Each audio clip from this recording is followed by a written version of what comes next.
If you are a busy person, having breakfast consistently can be a little tough. Now, I am by no means a breakfast evangelist. However, if you are somebody who has ADHD or you are somebody who is struggling with binge eating, particularly in the evening time, having a good breakfast every day can be incredibly helpful. If you would like to learn more about why breakfast can be so helpful for people with ADHD, definitely check out this video. Otherwise, let's go over 5 really easy and fast options for breakfast to help you get your morning started on the right foot. Breakfast option number 1 is toast. Now, I'm not talking about just a plain piece of white bread with butter on it, as that's probably not going to be very satiating or keep you for a long period of time. When we're talking about toast being a good solid breakfast option, what we really want to make sure that that toast includes is a good source of fiber, protein, and fat. And there is a lot of ways to do this with varying levels of complexity depending on how much time you have to prep in the morning and what you're craving. For the most basic option, you can just spread something that's a little bit calorie dense on your toast. So that could be things like nut butter, avocado, or hummus. To upgrade this one more level, you can add some very basic seasonings such as everything bagel seasoning or hot sauce. The next level of complexity could be something that's easily sliced. So for the sweet option, you could always slice bananas on top of your nut butter toast. And for the savory option, you could add something such as sliced tomatoes or cucumbers, sprouts, sauerkraut, or baked tofu. All of these can be easily sliced and can just be added cold without having to do any cooking. If you have time to eat your breakfast at home, you can just have these toasts. But if you're on the go and you need something handheld, you can either just put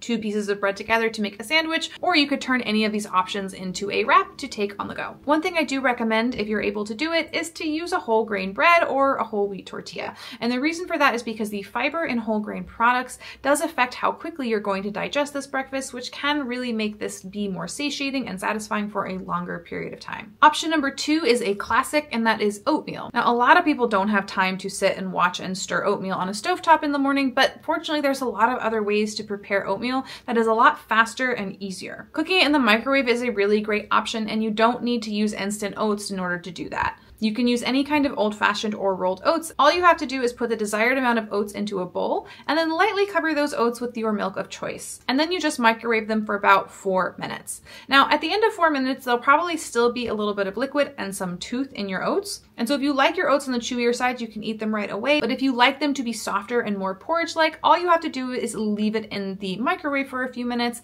and the oats will continue to absorb that moisture. Another way to have oats if you want to really minimize prep in the morning, or you don't like your oats hot, is to do overnight oats. Now, there are a lot of recipes out there for very complicated concoctions of overnight oats, but it doesn't have to be that complicated. At the very basic, all you need to do for overnight oats is the exact same thing you would do for the microwaved oats, and that would be to add oats into a jar or a bowl and lightly cover them with milk of choice before putting them in the refrigerator overnight. A pro tip to have a really excellent consistency for your overnight oats is to add a little bit of chia seed. And the reason for that is because chia, when it hydrates, has a tapioca pudding-like texture, and so it can make your overnight oats be a little bit more like pudding in the morning, which I personally find very pleasant. Now, once you have this very simple and basic recipe that only takes about 30 seconds to prep, you can customize it however you like. You can add cocoa powder, nut butters, frozen fruit, which thaws overnight in the refrigerator, or you can add fresh fruit or other toppings the next day. When it comes to prepping overnight oats, there's a couple of strategies that can help really limit prep. One option is just to prep what you're going to have the night before. But if you want to reduce the amount of times you're having to prep your oats, you can either create individual portions at the beginning of the week, or if you want the easiest, lowest dishes version, you can just take a big container and prep a large batch all at once, and then throughout the week you can just scoop out however much you want to have for breakfast. Now, these are the 2 fastest and easiest ways. However, if you want to do a little bit more prep ahead of time, you can also prep a large amount of oatmeal in an Instant Pot, or you can do a batch of baked oatmeal and cut off oatmeal squares to take with you on the go. Now, one complaint that I very often hear from people who are trying oatmeal as a breakfast option is that they tend to get hungry very quickly, and it's not that satisfying. And in my experience, the reason why that happens is because people are sticking to the serving recommendation that's on the package. And the truth is that the serving size for oatmeal is far too small, both in terms of volume and calorie level, in order to be a good, sustaining, and substantial breakfast. And so to overcome this, I would really encourage people to have at least a cup of dry oats and potentially add other things that provide calories in that same meal, such as nut butters, fruit, or make it with a milk of choice. One thing a lot of people don't realize is that oats are actually a pretty high protein grain. 1 cup of dry oats actually provides the same amount of protein as 2 eggs, and a lot of people don't realize that. So if you are opting for oats, you don't need to stress about including a source of protein with it unless you'd like to. Breakfast option number 3 are smoothies. Smoothies are a very fast and easy option, and again, just like with the oats and toast, are very customizable. The one place where I see people really trip up with smoothies is they tend to not make their smoothie calorie dense enough to be satisfying. And this could be because of what you're adding to your smoothie, or it could be because the size of your smoothie is too small. And so if you have tried smoothies in the past and you've not been satisfied, but your smoothies have largely been berries, greens, maybe a little protein powder, and it could fit inside a pint glass, no surprise that breakfast didn't work out for you.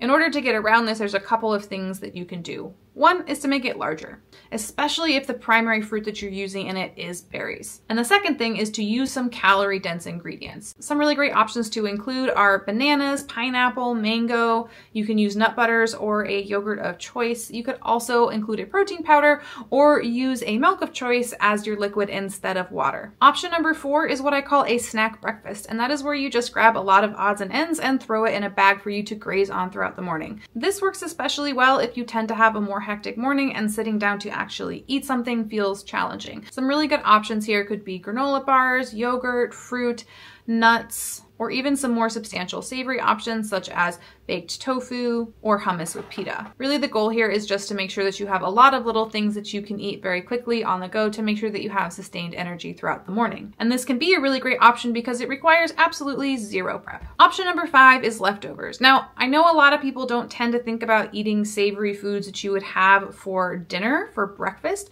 but the truth is there's absolutely no rule that says you can't have dinner foods in the morning. And if you have something already ready to go in your refrigerator and a Tupperware, that can honestly be a really convenient and balanced way to get something substantial and sustaining early in the morning. So don't overlook your leftovers as a really good breakfast option. So that was 5 really quick and easy breakfast options that are really customizable and require minimal amounts of prep and dishes. Let me know in the comments section if there are any options that you enjoy that are easy that I missed. And I will see you in the next video.